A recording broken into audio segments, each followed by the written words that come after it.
My first thoughts on the Gforce gf12 pump shotgun. This is one of these bargain basement guns I got from PSA Armory for $110.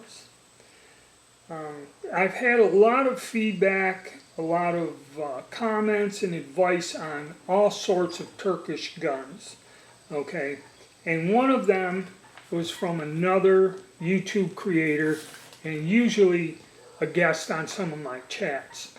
And he told me about a Turkish side-by-side shotgun that he got. Much higher grade gun than this. This gun retails for like $1,200–1,300. I'm going to put a link to that video there, give you another perspective for more of this home defense type of firearm, you know, these low-end firearms, and show you that even with these Turkish-made guns on the higher end, there's problems.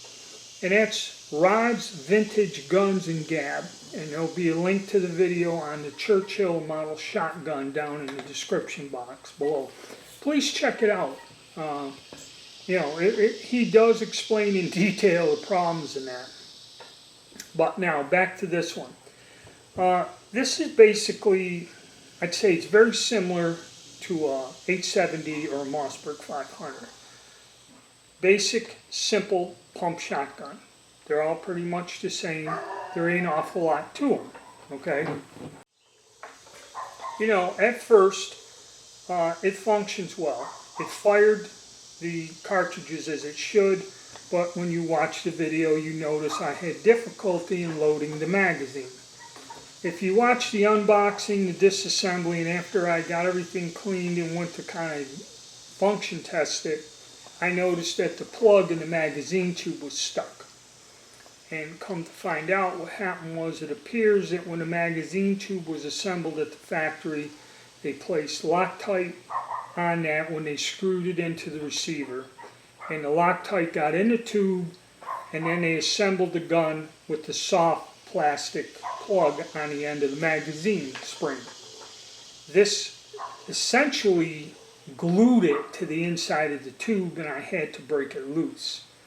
Now the plastic, which may have been hard, is now rendered soft through the chemical reaction of the Loctite.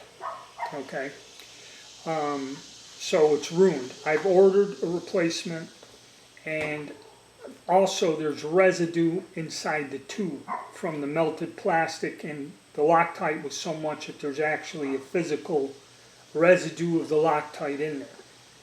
In the next video, I will disassemble that and fix the problem of the residue in the tube. Okay, but all in all, the gun functions well. The gun patterns well. Okay, other than that magazine screw up, this stock, surprisingly, even with the 3-inch mag loads, is fairly comfortable to shoot. I had my doubts about it. I didn't fire enough to loosen this. One of the complaints is this loosens, and it worked well with all shells.